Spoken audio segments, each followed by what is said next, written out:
Middle east में Trump और Netanyahu की अगुवाई में छिड़ा युद्ध 1 महीने से अधिक समय से जारी है। ईरान और इजरायल के बीच तनाव कम होने का नाम नहीं ले रहा है।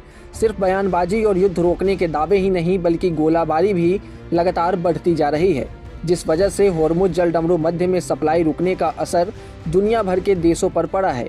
ऐसे में भारत के लिए रूस एक भरोसेमंद ट्रेड पार्टनर के रूप में सामने आया है। रिपोर्ट्स के मुताबिक मार्च 2026 में भारत ने रूस से अपने तेल आयात में लगभग 90% की वृद्धि की है।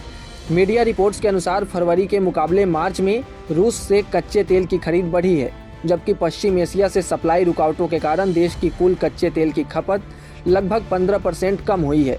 पेट्रोलियम गैस यानी कि एलपीजी का आयात 40% कम हुआ है, जबकि लिक्विफाइड नेचुरल गैस यानी कि एलएनजी की सप्लाई में भी कमी आई है, जिससे भारत को सप्लाई के वैकल्पिक रास्ते तलाशने पड़े हैं।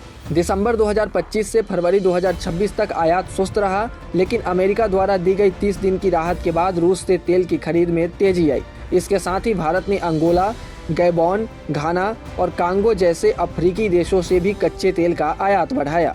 हालांकि इन देशों की हिस्सेदारी अभी भी सीमित रही। केपलर के विश्लेषक सुमित रिटोइया का कहना है कि मध्य पूर्व में तेल उत्पादकों ने होर्मुज को बाईपास करने वाली पाइपलाइनों के जरिए सप्लाई भेजी है, जैसे कि सऊदी अरब की ईस्ट वेस्ट पाइपलाइन और यूएई की हबशान फुजैरह लाइन। इन वैकल्पिक मार्गों के कारण सप्लाई का प्रवाह कुछ हद तक बना रहा।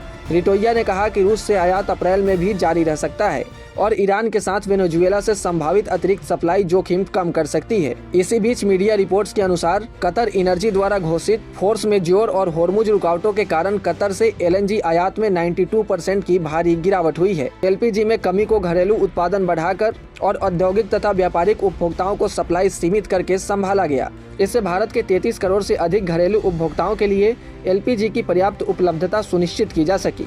इस पूरे मामले से यह स्पष्ट है कि वैश्विक संघर्ष सिर्फ युद्धरत देशों को ही प्रभावित नहीं करता। भारत ने इस संकट में रणनीतिक दूरदर्शिता दिखाई और अपने ऊर्जा स्रोतों को अलग अलग देशों से पूरा किया। रूस जैसे भरोसेमंद पार्टनर के साथ व्यापार बढ़ाना और वैकल्पिक मार्गों से सप्लाई सुनिश्चित करना भारत की ऊर्जा सुरक्षा के लिए बेहद महत्वपूर्ण कदम है। भविष्य में ऐसे वैश्विक संकटों के लिए भारत को सतर्क और तैयार रहना होगा। खैर, इस पूरे मामले पर आपको क्या लगता है कमेंट सेक्शन में जरूर बताएं और ऐसे ही तमाम अपडेट्स और शेयर मार्केट से जुड़ी तमाम जानकारी के लिए बने रहें गुड रिटर्न्स डिजिटल के साथ।